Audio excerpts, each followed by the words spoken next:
Our story begins inside of the Jedi Temple on Coruscant, as Qui Gon Jinn and Obi-Wan Kenobi stand with Anakin Skywalker in front of all of the Council Masters. They are here both to learn of their next steps in the Naboo mission, along with finding out what the Council truly thinks of young Skywalker. And as they stand here together, Qui-Gon asks the Council what he can only assume, that Qui-Gon will be trained. But something shifted, as Windu took a glance around the room, then leaned forward to say that no, he will not be trained. Qui-Gon took a moment to himself. He really couldn't believe what he just heard. Yoda said that the boy's future was clouded, and Qui-Gon knew that to be true, and that was the exact reason that Anakin must be trained. His future is indeed cloudy, but if he were just sent back out into the galaxy, especially with new knowledge of who he truly is, then he could indeed become a danger to everyone. It was clear the Sith have returned. The Council just didn't see it, and surely the Sith have felt this vergence in the Force, as Qui-Gon has. So, in this moment, Qui-Gon made a life-changing choice. He stepped forward and he announced to the Council that he will train Anakin. And he will not be doing it as part of this Jedi Order, but he will venture into the galaxy to train the boy. When no one spoke, clearly out of pure shock and surprise, Qui-Gon said that he has felt this call from the will of the Force itself. His purpose is to train Anakin. He is sure of it. And if this Council decides that Anakin will not be a Jedi, then he will no longer be a Jedi either. Windu shook his head trying to process this. Then he said they should all discuss this later on. Right now, the people of Naboo need Qui-Gon and Obi-Wan to escort the Queen back there. But Qui-Gon said he cannot take on that mission, as he is no longer a member of the Jedi Order. Someone else will have to go instead. And Qui-Gon bowed his head out of respect, saying he will keep in touch, but this is what needs to be done. He then ushered Anakin into the lift as the doors shut, and Obi-Wan Kenobi was left standing alone in the center of the Council. Yoda sighed, he looked down with disappointment, but he knew they must talk about this later. For now, the Naboo mission was still top priority, and Plo Koon could feel the tension in here, so he spoke up and said that he'll take on the mission to Naboo, and he will take young Obi-Wan to determine if he is truly ready to handle the trials and become a Jedi Knight. The Council unanimously agreed that this was the right choice, and before long, Plo Koon would take Qui-Gon's spot and prepare for the mission to Naboo. Meanwhile, Qui-Gon and Anakin have left the temple and gotten into a Jedi shuttle. Qui-Gon said the Council will be just fine with him taking it, though he said it with a laugh that made Anakin realize that he was more so stealing it. The two of them flew to 500 Republica, where Padme and her handmaidens were preparing to leave, as Qui-Gon wanted to personally tell the Queen what was going on. And so, Qui-Gon went to the decoy Queen, Anakin went to Padme, and he explained what was happening. Qui-Gon explained his side, then looked over to notice Padme and Anakin together, and he could feel Anakin's pure joy as he spoke to her. Soon enough, Qui-Gon and Anakin would get back into the shuttle, and Qui-Gon told Anakin to mind his feelings for young Padme. Do not ignore them, instead, learn these feelings, and feel what his calling truly is. And Anakin looked to Qui-Gon, the father he never had, and he was sure of what he wanted, at least for now. He wanted to be a Jedi, under whatever new order Qui-Gon was about to start. Qui-Gon smiled down to his new students, and he pulled the lever to jump to hyperspace.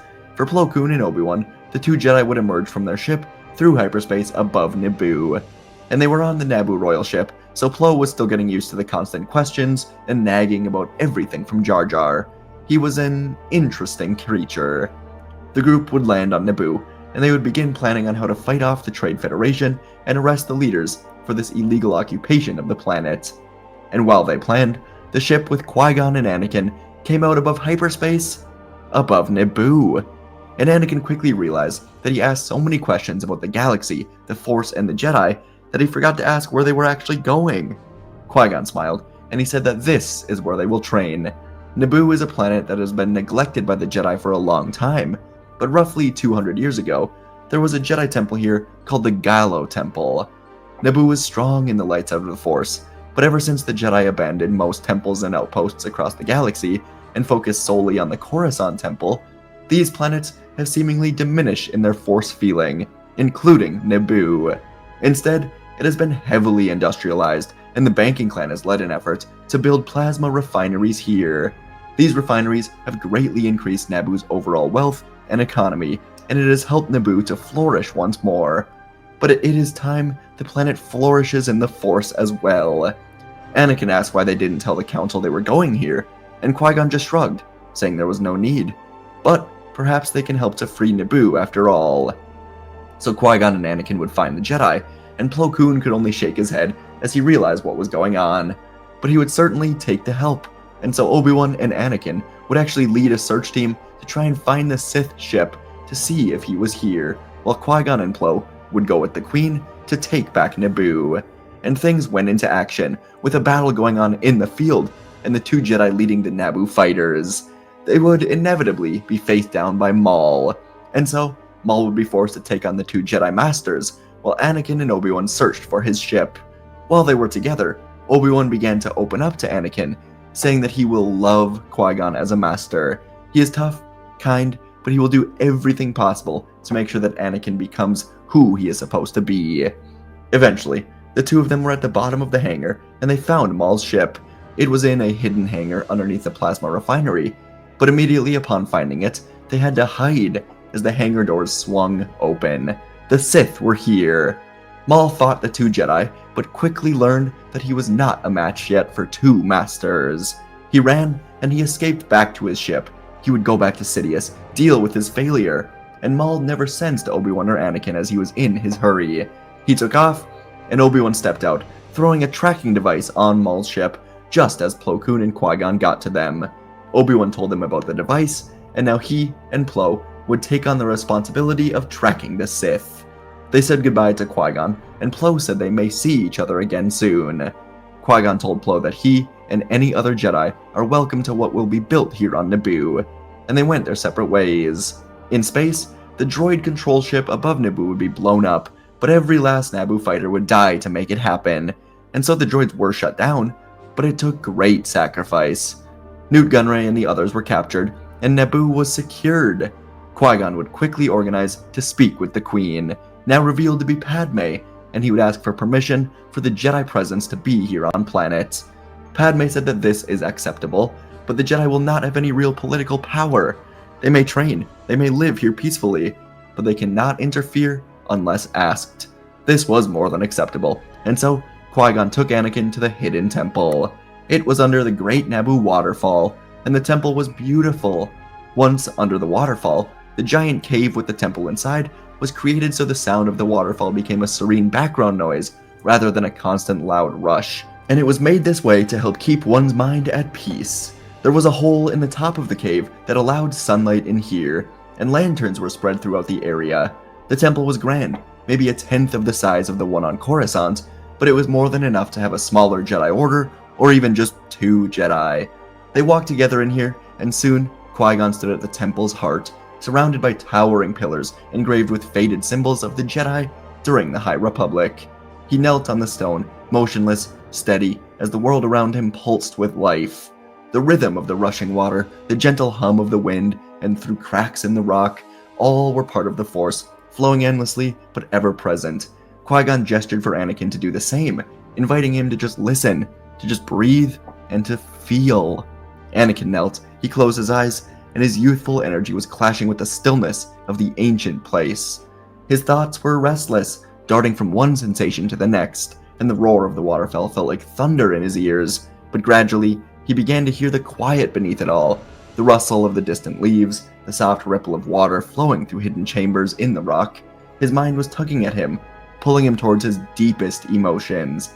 And there was joy, a bright, soaring feeling, like the first time he flew a pod racer, hidden in the corners of Tatooine so his mother wouldn't catch him. The rush of freedom, the speed was so nice, and beneath this joy now lingered fear, the same fear the Council felt. It was heavy, suffocating, but it would always be there. It was like the memory of his mother's embrace slipping away as he left Tatooine. Sadness was in there as well, a deep ache within Anakin that he couldn't quite name, and it was of course mingled with excitement, a spark burning brighter as Anakin thought of his future. Endless possibilities stretching out before him, like the stars in the sky. Some of them were light, some dark, but the future was wide open for the first time in Anakin's life. The cave seemed to breathe with him, its ancient presence wrapping around Anakin, and as the hours passed, Qui-Gon guided him more and more, and Qui-Gon could feel the Force, and so could Anakin, not as a distant power to be grasped, but as something woven into everything around them. The wind on his skin, the weight of the stone beneath him, the echo of his heartbeat in the cave's stillness. For the first time, Anakin understood the Force more than anything. He understood what it was. He understood he was part of it, and he was so peaceful. Anakin felt Qui-Gon as well, and he was peaceful. Not like the other Jedi on Coruscant. Their peace was hiding in a wall of confusion, fear, and endless movement on that busy planet. But Qui-Gon embraced these peaceful feelings, and it gave him peace. The two of them embraced each other, and Anakin was ready for whatever was to come next. Across the galaxy, on Coruscant, Darth Maul's ship breached the atmosphere of Coruscant, and he flew right to the Sith lair, where he knew his master, Darth Sidious, would be waiting for him. Maul knew that his master would be disappointed, and likely punish him for this failure. But Maul had to fight the two Jedi Masters, and he found he just was not ready. Taking on a Master and a Knight would have been fair. It would have been an even fight.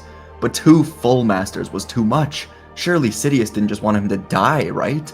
He entered the Sith lair hangar, and slowly got out as his master emerged from the shadows. Sidious was clearly angry, but things had at least been working in his favor for the most part lately. He just became the Chancellor. He just killed Darth Plagueis, making him the true Sith Master in the galaxy. And he had Dooku to replace Maul, who was now a failure to him. Sidious reached out his hands, telling Maul that his failure will no longer be tolerated. And as Maul prepared for this, it didn't take long until Sidious looked at him with a different emotion, pure anger, calling him a fool. He's been followed. Sidious could feel it. Maul couldn't believe it. There were no Jedi in the hangar when he left Naboo, unless they were there waiting for him. A moment later, a Jedi ship and two Jedi speeders flew in through the main door. The ship had Plo Koon and Obi-Wan. One of the speeders had Yoda and Windu, and the other speeder was carrying Depa, Balaba, and Ki-Adi-Mundi. And this one spun deep into the hangar to cut off any escape. The two Sith ignited their blades, and so did the 6 Jedi. Windu told the Sith to stand down, surrender now, or they will surely be destroyed. Sidious knew he had no choice. Surrender now would cause him to lose everything. So he told Maul that he has a chance to prove himself again, and the Jedi began to move in towards them. And Maul felt completely betrayed. His master was about to kill him before this, and even if they survive this, there's no way he will continue as Sidious's apprentice. His life may end in this room either way. So Maul made a choice. He spun his saber faster than ever before, slicing deep into the thigh of Sidious. The Sith Lord dropped to a knee in pain, and Maul leapt up high into the ceiling. The 6 Jedi moved in, now fighting the injured Sith Lord, and this would give Maul just enough time to cut a hole in the ceiling and escape down into the industrial streets. In the lair, Sidious recovered enough to drive his blade into Ki-Adi-Mundi's gut, slicing through to kill him. But even using the Force, he could not move fast enough with his injured leg. Windu sliced across his chest, and Yoda leapt forward, killing Sidious. And the Jedi found the truth. This was the Chancellor. Search teams would be sent out for Maul, but he would not be found, as the Jedi would bring all of this information to the Senate. And on Naboo, Qui-Gon and Anakin would hear of this, and they were thankful that all of the chaos would happen off-world, while they could focus on the training. And indeed they would train, as Qui-Gon was quickly very sure of his choice to make sure the boy becomes a Jedi. Over the years, the temple, once worn and forgotten, would once again be filled with life. Other Jedi would come from Coruscant, drawn by the whispers of Qui-Gon's vision, and Plo Koon, Shaak Ti. Others would leave the temple, joining this new order. It was one devoted to balance, intuition, connection to life, rather than the will of the Senate. They found peace in Naboo's gentle landscapes and changing seasons. Its forests and lakes were a reflection, and they were peaceful surroundings for training in both physical and spiritual ways. For Anakin, the years brought great transformation. His training under Qui-Gon was unlike the strict, emotionless methods of the Coruscant Jedi. Qui-Gon taught him to embrace his emotions, not to suppress them, but to understand them. They meditated by riverbanks, feeling the life around them. The animals and the fish of the land and sea could be felt in the Force, and Anakin felt connected to each one of them. The two of them would spar beneath the open sky, the sun casting long shadows over the outside temple grounds near the great waterfall. Qui-Gon pushed Anakin to think beyond himself, to see the Force in all things, including while he was fighting. So, when Anakin fought with his new saber, he was an extension of the Force. The boy who had once been driven by fear of loss grew into a man guided by his warm heart of compassion and wisdom. Missions would take them across the galaxy. On Tatooine, with Padme Amidala's personal help and funding, the support of the Naboo government, they freed Shmi Skywalker and hundreds of slaves from the clutches of the Hutt cartels. Anakin faced his past with courage, returning not as the helpless child, but as the protector, the liberator, and the enslaved people would rally behind Anakin, and Shmi, overwhelmed with pride and joy for her boy, chose to settle on Naboo, where she found peace in a quiet village near the Naboo Jedi Temple. Her presence helped to ground Anakin, giving him a connection to his roots without the burden of the lingering sorrow and the fear of the future. Anakin and Qui-Gon would go on missions to the Outer Rim, and on one of them, he and Qui-Gon even negotiated peace between warring factions by first proving themselves in battle, and then together understanding their fears and guiding them towards compromise as Jedi. The galaxy too would begin to heal, with the Sith destroyed, newly elected Chancellor Bail Antilles of Alderaan and Vice Chancellor Dooku steered the Republic towards prosperity. With the death and the disappearance of the Sith, Dooku had been faced with a choice. He could continue to go down a dark path, or he could do what he knew was right and attempt to rebuild as a Jedi, not as a Sith. After Sidious's death, Dooku visited Qui-Gon and Naboo, and he helped Dooku to see the right path once more. Dooku shut down the clone program on Kamino, and he ensured that the Jedi played a more active role in galactic governance while staying true to themselves and getting rid of the corruption in the Senate. On Coruscant, the Jedi would evolve, becoming more politically engaged in ways that Dooku saw right. The two orders, Coruscant Jedi and the Naboo Jedi, took different paths but coexisted with mutual respect. The Coruscant Jedi sought to guide the Republic through direct involvement within the Senate, while Qui-Gon's order focused on deeper spiritual connection and the will of the Force itself.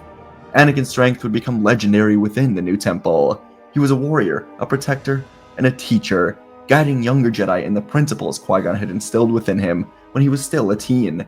And yet beneath his steady calm, there was a tension, an awareness of something distant, dark, and he could feel it in the far reaches of the galaxy.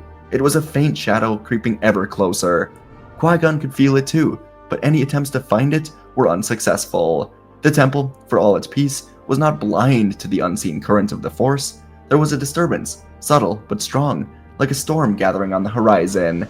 And as the 10th year of training drew to a close, Anakin stood at the edge of the temple grounds, gazing over the shimmering lake beyond the waterfall. He'd grown into the Jedi Qui-Gon always believed he could be, and was just made a Jedi Knight. And soon, he'd be taking his own Padawan.